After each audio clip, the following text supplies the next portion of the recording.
Nearly 2 million Californians living in the richest state in the country are fighting to put food on the table. California is the largest food producer in the United States, farming about 20% of the nation's milk, over a third of vegetables, and over 3/4 of the country's fruit and nuts. But its bountiful harvest isn't equally shared. Farm workers and families, often making minimum wage, now struggle with the skyrocketing costs of fresh food and the impacts of climate change. Few aid options are available to predominantly immigrant farm workers, so organizations, community members, and researchers alike are searching for ways to feed the people who feed us.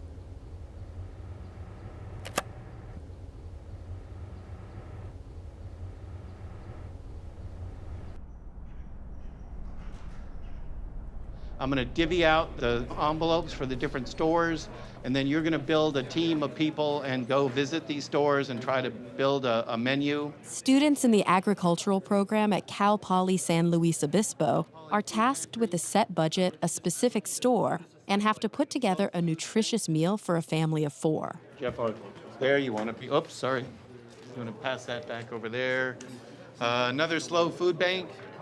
So these students, some of them, their parents work in the fields.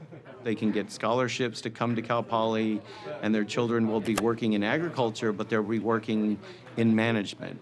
You know what? If you haven't been doing the shopping for your family, you'll find out it isn't quite that easy. Remember, folks, it's how far the food traveled, not you traveled. How do you build a balanced meal at a place like this when this is your access to food? Farming families in California rank amongst the most food insecure in the state. According to research, over 1/3 of farm worker households in areas like Fresno and Salinas experience food insecurity, and a staggering 93% of indigenous farm workers report household food insecurity. In the Central Valley, poverty rates can reach over 27%. For low-income families with children statewide, approximately 20% reported very low food security in surveys from 2018 to 2020.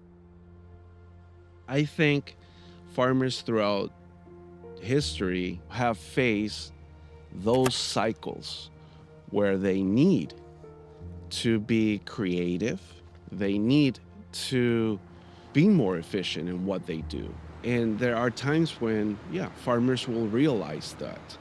Those that realize those times are the ones that will continue to survive.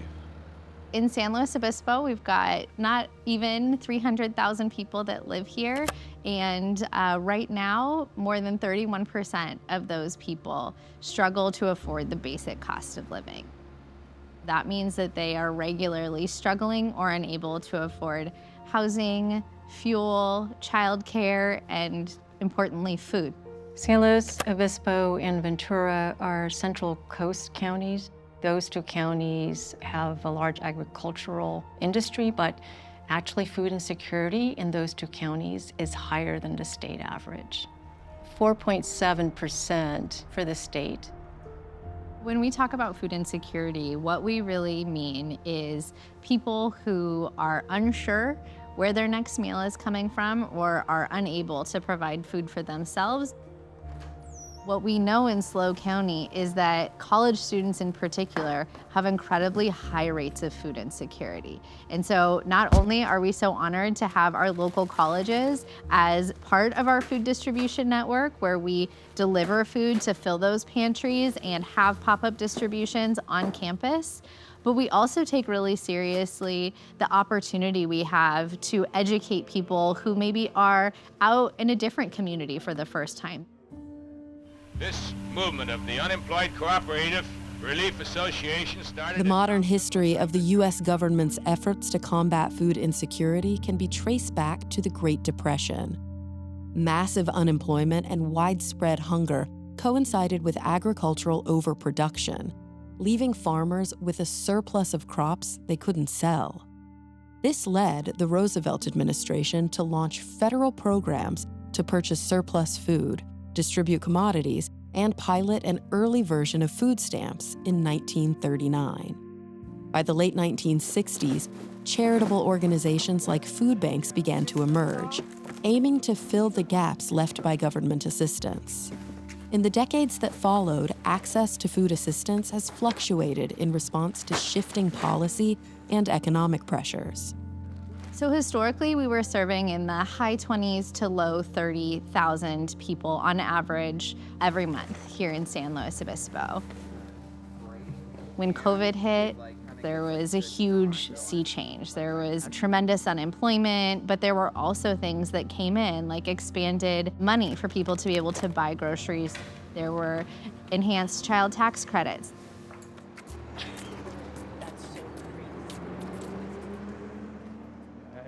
How are you guys? Good. Good. How can we help you? We're looking to get some food. Yeah. We are tasked with coming up with basically a meal that we're gonna track from all over the world where it came from and calories, nutritious value, stuff like that. Yeah, absolutely. So for each household, we offer one produce bag. We offer 1 unit of shrimp and then some shelf-stable groceries. Did you guys want to do all that?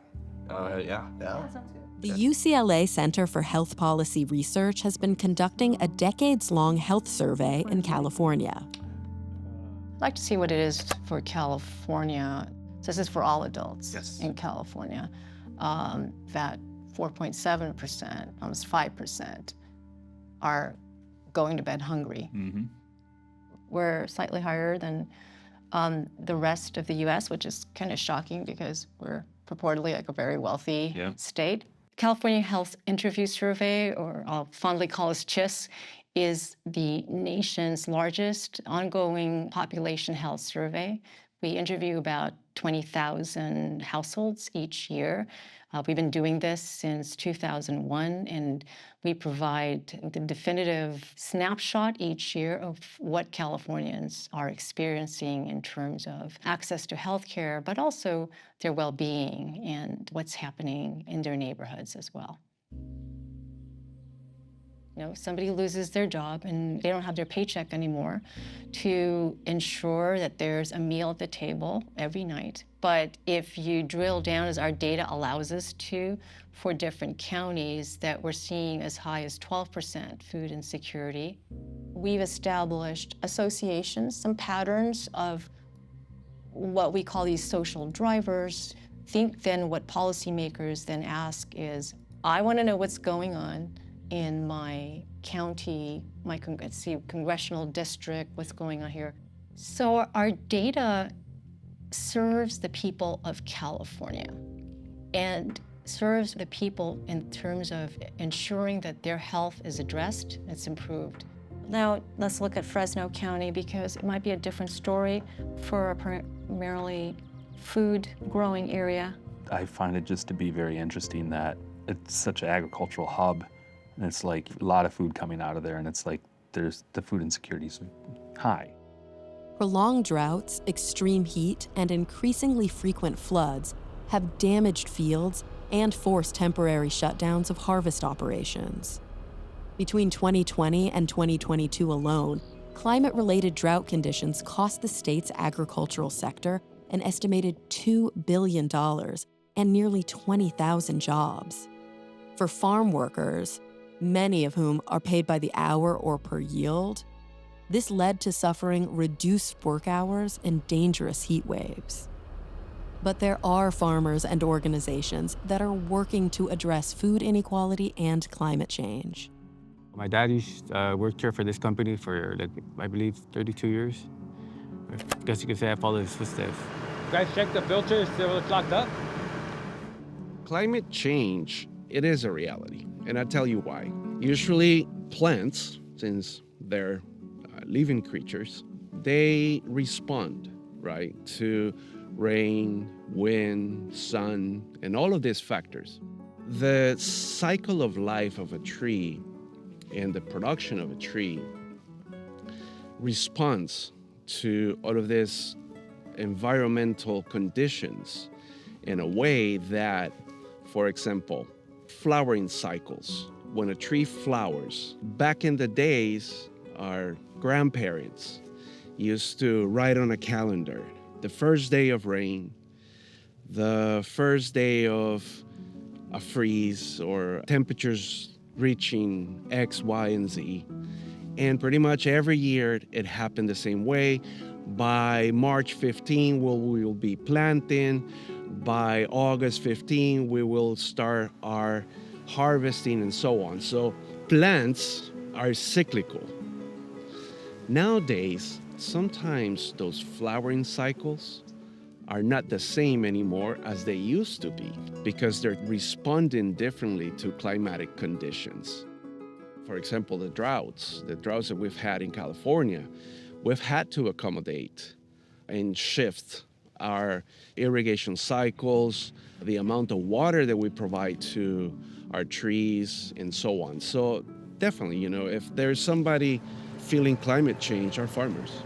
The state of California passed Prop 4 in 2024, which allocated a $10 billion bond toward environmental projects, with over a quarter dedicated to climate-resilient, sustainable agriculture, food system infrastructure, and farm worker well-being.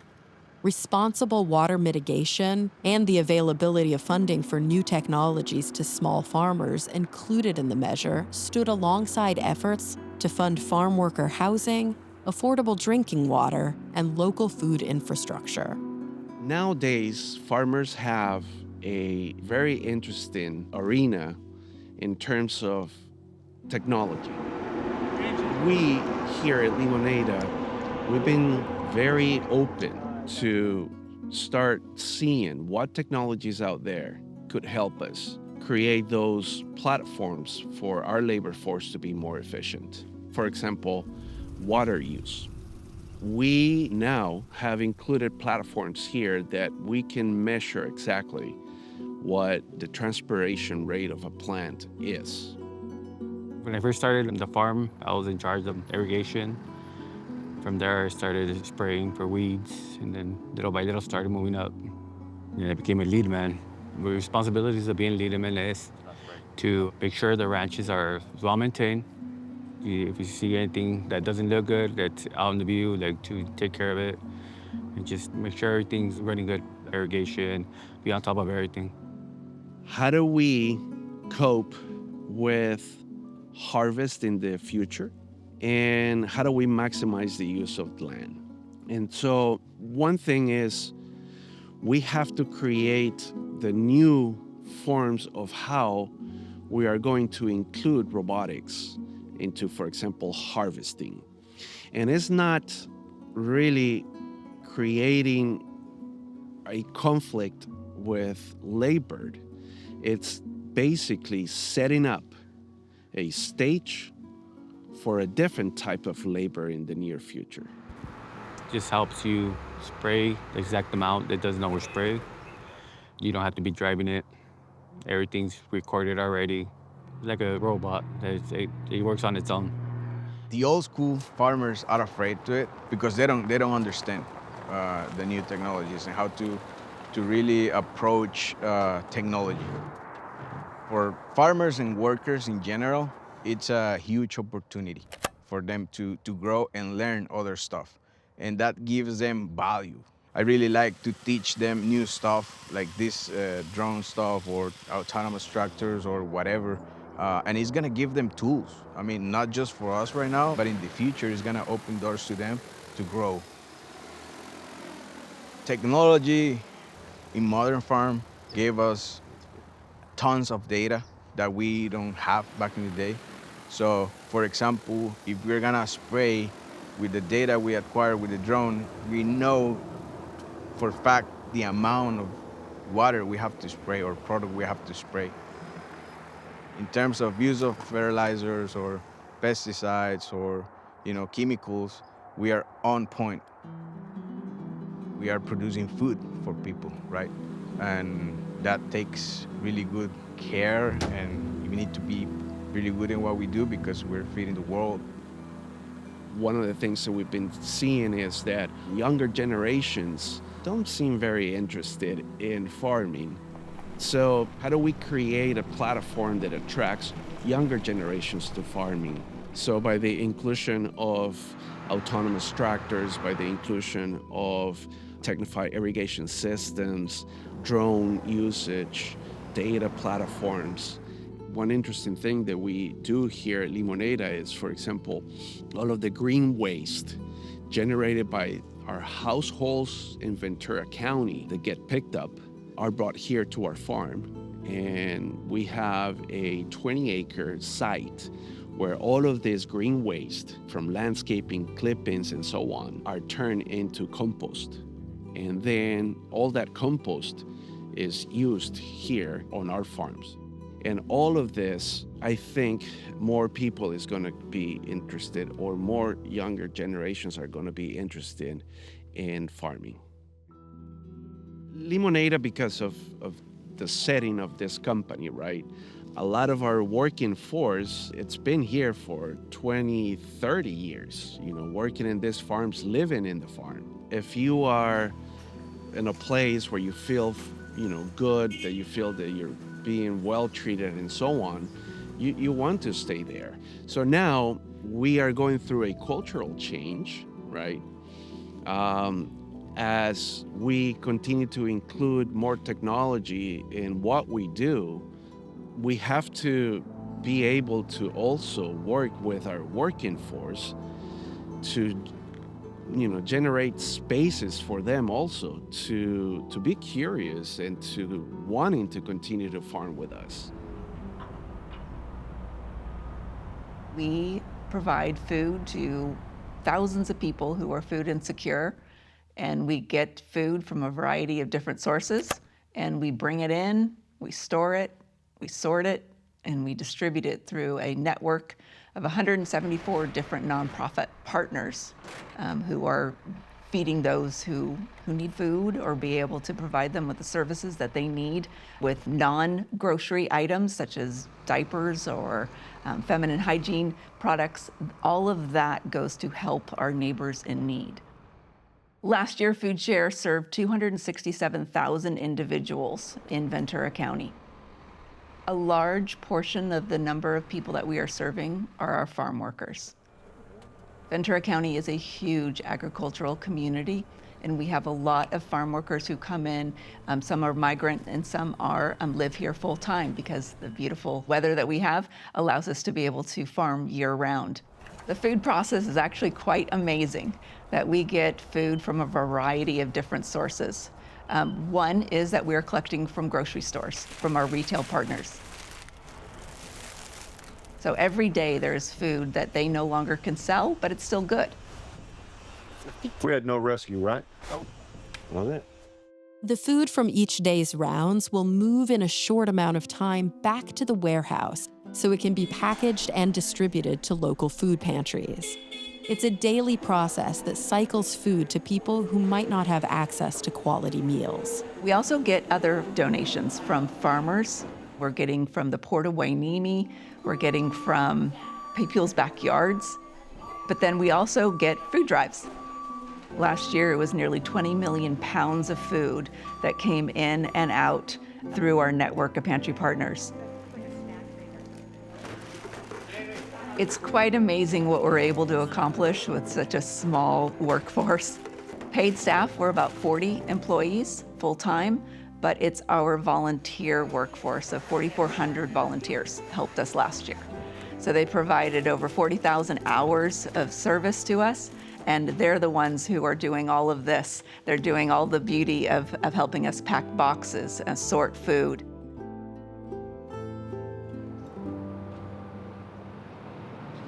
We got. Yeah. We got the noodles, the potatoes, the veggies, the chicken broth, right? Mm-hmm. And also the frozen broccoli. Frozen broccoli. What do you think was most surprising for this project for you? I mean, the one thing that's surprising is the fact that we got all this for under $8. Mm-hmm. And especially for it to be an actual meal for a family of 4. A nutritionist meal too, at least. I was surprised that we could represent all food groups Like you have your carbs, you have your veggies, and you have your source of protein, all under $8. Yeah, You it's feed your family of pretty 4. cool. As the students work through this problem, I want them to understand the nutritional value of food. I want them to understand where their food is coming from, that it doesn't always just come from down the street or from somewhere in California. I want them to understand that, oh, wait, I don't have a grocery store a mile away from my house. I want those students to understand that it is an international market, that they're going to be part of the process of bringing in food and feeding the world on a global market. It's not a secret that living in California is very expensive and more difficult for people to be able to afford housing and to be able to afford going to the supermarket and so on. We provide housing to our working force at a lower rate than the market. We provide health care for all of our employees. We believe that, we have to do right. And you have to provide benefits for people. You have to create those spaces for them to be dignified with all of these needs, health, access to education, access to entertainment. We have to provide those spaces. We have to be able to treat our working force with dignity.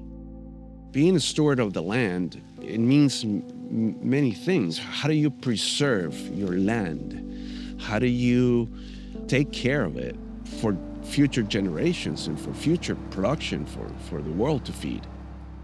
Farmers are facing many challenges because at the end of the day is how much is that true cost of putting that lemon or that orange on a shelf? Rising living costs, limited access to affordable food, and the impacts of climate change have made basic needs harder to meet.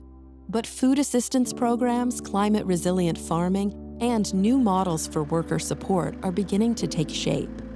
As the state moves forward, these developments offer a chance to build a more stable and inclusive food system, one that can bring food to the table for the people who grow it.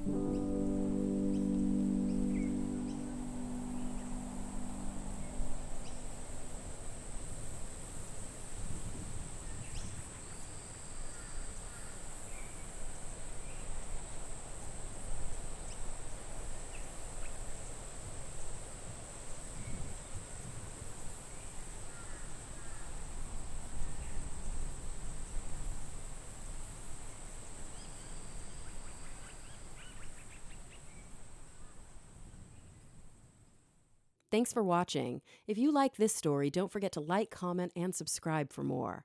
And stick around for the next video. I think you're going to love it.